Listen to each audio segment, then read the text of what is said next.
Shalom 7 டே சேலஞ்சுடைய 2வது வாரத்துக்கு உங்களை ஆண்டவர் இயேசுவின் நாமத்தினால் வாழ்த்தி வரவேற்கிறோம். இந்த நாளில் நம்முடைய வாழ்க்கையில் வர்ற வலிகள், வேதனைகள், நோய்கள் எல்லாம் ஆண்டவர் சுகமாக்குவார்னு சொல்லி நம்பிக்கையோடு நம்ம அறிக்கையிட போகிறோம். இந்த உலகத்தில் இருக்கிற மக்கள் எனக்கு ஒரு விடிவு காலம் இல்லை, இந்த நோயிலிருந்து நான் மீண்டு வருவேன்ற நம்பிக்கை இல்லைன்னு சொல்லி சோர்ந்து போயிடுறாங்க. ஆனால் ஆண்டவர் அவருடைய வார்த்தையில் சொல்லியிருக்கிறாரு, என்னுடைய வசனத்தை அனுப்பி நான் உங்களை குணமாக்குவேன்னு சொல்லி வாக்கு கொடுத்துருக்கிறார். அதனால் நம்ம விசுவாசத்தை அறிக்கையிடுவோம். நிச்சயமாக ஆண்டவர் நம்ம கொடுக்குற சுகத்தையும் ஆரோக்கியத்தையும் நம்ம சுதந்திரிக்கலாம். இப்போ நான் சொல்கிறத என் கூட சேர்ந்து நீங்களும் அறிக்கையிடுங்க. முதல்ல உங்களுடைய சரீரத்தில் வர்ற வியாதிகளை கர்த்தர் சுகமாக்குவார்னு சொல்லி அறிக்கையிட போகிறீங்க. கண்களை மூடி அறிக்கை இல்லாமல், ஆண்டவரே உம்முடைய தழும்புகளால் நான் குணமானேன்னு சொல்லி வாக்கு கொடுத்துருக்குறீங்க. என் உடம்புல வர்ற வியாதிகள், நோய்கள், பலவீனங்கள் எல்லாத்தையும் சிலுவையில் நீங்கள் சுமந்துட்டீங்க. நான் அதை சுமக்க வேண்டிய அவசியம் இல்லை. அதனால் நீங்கள் எனக்கு முழுமையான சுகத்தையும் விடுதலையும் தருவீங்கன்னு சொல்லி நம்பிக்கையோடு நான் அறிக்கையிடுறேன். அதை நான் சுதந்திரிக்கிறேன். இயேசுவின் நாமத்தினால் நான் சுகமடைந்தேன் என்பதை விசுவாசிக்கிறேன். ஆமேன், ஆமேன், ஆமேன். 2வது, நம்முடைய மன காயங்கள்ல இருந்து ஆண்டவர் நமக்கு ஒரு சுகத்தை தருகிறார் அப்படின்றத அறிக்கையிட போகிறோம். என் கூட சேர்ந்து நீங்களும் அறிக்கையிடுங்க. ஆண்டவரே, பல நேரங்களில் மனசில் நாங்கள் காயப்படுறோம்ப்பா. மக்களுடைய வார்த்தைகள், மக்களுடைய செயல்கள், புறக்கணிப்புகள் எங்களுக்குள்ள ஒரு காயத்தை கொண்டு வருதுப்பா. ஆனால் நீங்கள் எங்கள் மன காயத்தை எல்லாம் சிலுவையில் சுமந்து தீர்த்துட்டீங்க. அதனால் இன்னைக்கு என் காயங்கள் எல்லாம் சுகமானது அப்படின்னு நான் விசுவாசிக்கிறேன். அதை அறிக்கையிடுறேன். எல்லாத்துக்கும் மேலே என் மன காயங்களுக்கு பதிலாக நீங்கள் சந்தோஷத்தையும் சமாதானத்தையும் எனக்கு கொடுத்திருப்பதற்காக மகிழ்ச்சியோடு உம்மை நான் நன்றி செலுத்துகிறேன். நான் தொடர்ந்து இதை விசுவாசத்தோடு அறிக்கையிடுகிறேன்.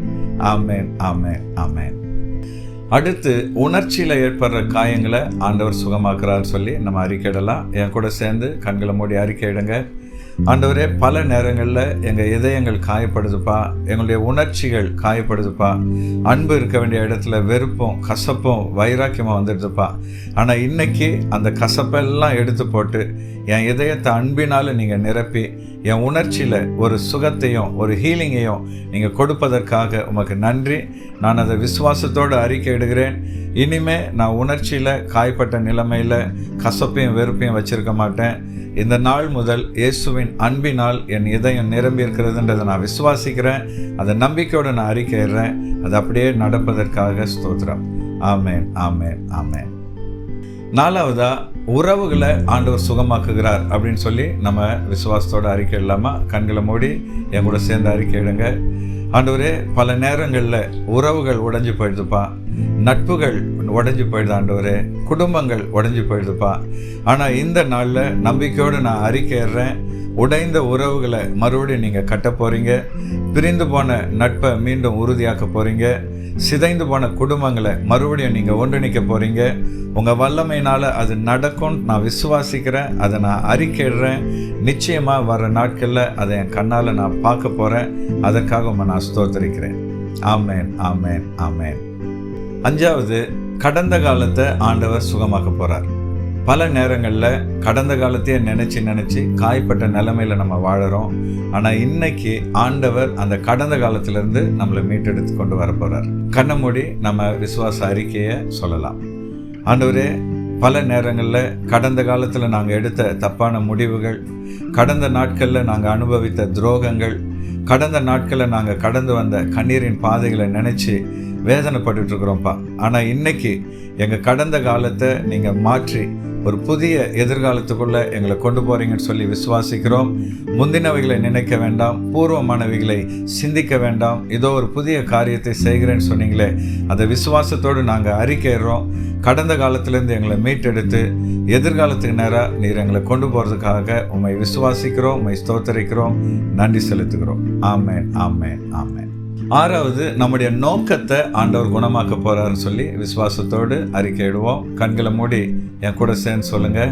ஆண்டவரே, கடந்த நாட்களில் பல முறை உங்களுடைய சித்தத்தை மீறி நான் நடந்திருக்கிறேன். நீங்கள் என் வாழ்க்கையில் வச்ச நோக்கத்தை நிறைவேற்றாமல் என் மனசும் மாம்சமும் விரும்பின பாதையில் நான் போயிருக்கிறேன். ஆனால் இப்போ நான் உங்ககிட்ட திரும்பி வர்றேன். இனிமே நீங்கள் என் வாழ்க்கையில் என்ன சித்தத்தை வச்சுருக்கிறீங்களோ, என்ன நோக்கத்தை வச்சுருக்கிறீங்களோ அதை நான் நிறைவேற்ற போகிறேன். விசுவாசத்தோடு அந்த நோக்கத்தை என் வாழ்க்கையில் நீங்கள் நிறைவேற்றுவீங்கன்னு சொல்லி நான் அறிக்கையிடுறேன். அது அப்படியே நடக்கும் என்பதை நான் விசுவாசிக்கிறேன். ஆமேன், ஆமேன், ஆமேன். கடைசியாக நம்முடைய எதிர்காலத்தை ஆண்டவர் சுகமாக்குவார்னு சொல்லி விசுவாச அறிக்கை சொல்லலாம். என் கூட சேர்ந்து எல்லாரும் அறிக்கை எடுங்க. ஆண்டவரே, பல நேரம் எங்கள் எதிர்காலத்தை நினச்சி நாங்கள் பயப்படுறோம்ப்பா. எதிர்காலத்தில் என்ன நடக்குமோ, என் வாழ்க்கை எப்படி இருக்குமோ, நான் என் சூழ்நிலை எப்படி மாறுமோன்னு சொல்லி பயப்படுறோம். ஆனால் இன்னைக்கு எங்கள் எதிர்காலத்தை நம்பிக்கையோடு உங்கள் கையில் ஒப்பு கொடுக்குறோம். கர்த்தாவே, ஒரு நாளும் நீர் எங்களை வெட்கப்பட விட மாட்டீங்கன்னு சொல்லி அறிக்கையிடுறோம். ஒரு நாளும் நீர் எங்களை கீழே விட மாட்டீங்க. நாங்கள் வெற்றி மேல் வெற்றி பெறுவோம். நாளுக்கு நாள் முன்னேறுவோம். ஒவ்வொரு நாளும் உங்கள் நாமத்தின் மகிமைக்காக வாழ்வோம் அப்படின்ற விசுவாசத்தோடு அதை அறிக்கையிடுறோம். நீங்கள் அப்படியே எங்களை ஆசீர்வதிப்பீர் என்று விசுவாசிக்கிறோம். நிச்சயமாக உமக்குள் நாங்கள் உயர்த்தப்படுவோம் என்பதை நம்பிக்கையோடு அறிக்கையிடுகிறோம். ஆமேன், ஆமேன், ஆமேன். பல நேரத்தில் ஆண்டவர் இயேசு நம்முடைய உடம்பை மட்டும்தான் சுகமாக்குறான்னு சொல்லி நினைக்கிறோம்.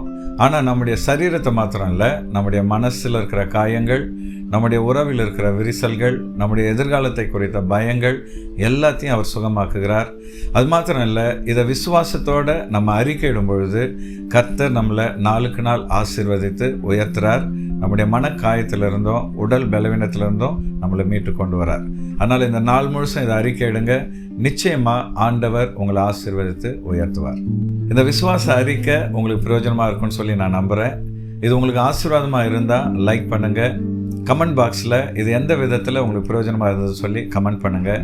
எல்லாத்துக்கும் மேலே மற்றவங்களுக்கு இதை ஃபார்வர்ட் பண்ணுங்கள். நிச்சயமாக ஆண்டவர் உங்கள் விசுவாசத்தின்படி உங்களை ஆசீர்வதித்து உயர்த்துவார்.